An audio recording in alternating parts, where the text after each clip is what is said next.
Senin, Oktober 2023 ya, 23 Oktober 2023. Saya menulis artikel yang berjudul Prabowo Gibran Menyatukan Indonesia, sebuah tanda tanya. Tulisan itu adalah harapan bahwa Indonesia akan bersatu dan menjadi bangsa yang kuat dengan peralihan pemimpinan yang baru. Dan hari ini saya mendengar semangat daripada Presiden Prabowo untuk menggelorakan persatuan kembali dengan dasar Pancasila menjadi sebuah hal yang membanggakan sekali.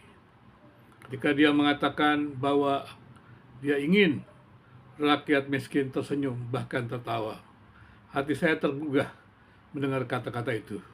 Dan kemudian dia katakan juga dia akan memperhatikan orang-orang tua, seperti dia katakan bagaimana kesedihan, kepiluan orang yang berusia 70 tahun tapi masih harus menarik becak.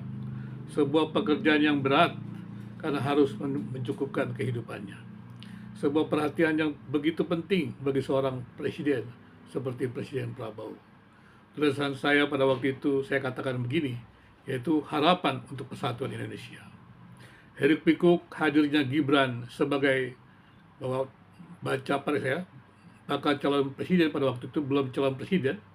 Prabowo kian panas, bahkan cenderung tidak produktif.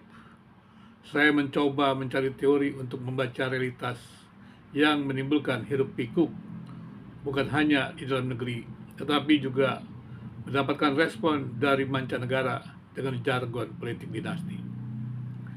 Aksi Jokowi memasukkan Prabowo yang adalah pesaing pilpres dalam kabinetnya sempat menimbulkan tanda tanya. Bahkan tanda tanya besar, mengapa Jokowi membuka peluang pesaing besarnya itu untuk duduk nyaman dalam kabinetnya. Itu adalah berita besar ketika pencalonan pertama atau dimasukkannya Prabowo kepada kabinet daripada Menteri Jokowi.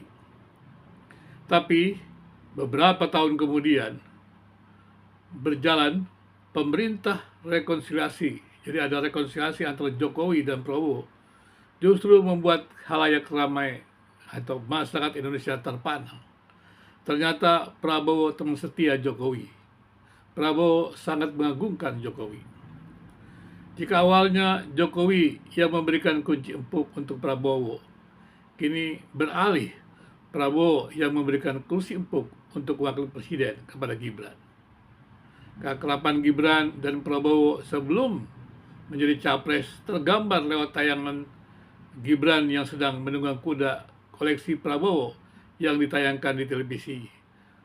Kuda-kuda keren yang apik dan ditayangkan di televisi itu berulang-ulang membuat orang banyak terkaget-kaget. Teori rekonsiliasi nasional juga bisa terbaca dengan banyaknya partai pendukung Prabowo. Jadi saya mencoba membaca pasangan Prabowo dan Gibran pada waktu itu dengan teori rekonsiliasi nasional. Meski ada ombak-ombak kecil yang sempat menghalangi pasangan Prabowo Gibran, ternyata partai pendukung Prabowo Gibran sepakat mengusung Prabowo Gibran. Kalau saja benar, kehadiran pasangan Prabowo Gibran itu merupakan rembuk nasional untuk menghadirkan rekonsiliasi nasional yang menguatkan persatuan dan kesatuan Indonesia, mungkin kita memiliki peluang untuk menjadi bangsa yang kuat. Saya katakan demikian. Dan semoga saja yang sejatinya menjadi alat perubah pemilu, yang sejatinya menjadi alat perubahan secara damai, bisa berlangsung secara demokratis dan damai untuk menghadirkan pemimpin yang mampu mempersatukan Indonesia sebagai bangsa yang besar. Itulah tulisan saya, 23 Oktober 2023, dan hari ini 20 Oktober 2024, saya sangat senang mendengar pidato berapi-api dari Presiden Prabowo yang menggelorakan semangat persatuan, bahkan juga menggelorakan untuk secara bersama-sama melihat orang-orang miskin itu tersenyum, orang-orang miskin itu tertawa dengan program-program yang pro rakyat. Ketahanan pangan, ketahanan energi dijelaskan oleh Prabowo akan dicapai dengan secepat-cepatnya. Artinya adalah kita berharap bahwa partai-partai politik yang membantu ataupun yang bersama-sama mendukung Prabowo Gibran ini akan menjadi sebuah perubahan besar, yaitu rekonsiliasi nasional. Dan juga kalau melihat kabinet Prabowo yang terdiri dari berbagai partai, anggota partai politik, atau dari mereka yang bukan pendukung daripada pasangan Prabowo Gibran juga masuk ke dalam kabinet ini, saya melihatnya sebagai bentuk rekonsiliasi nasional.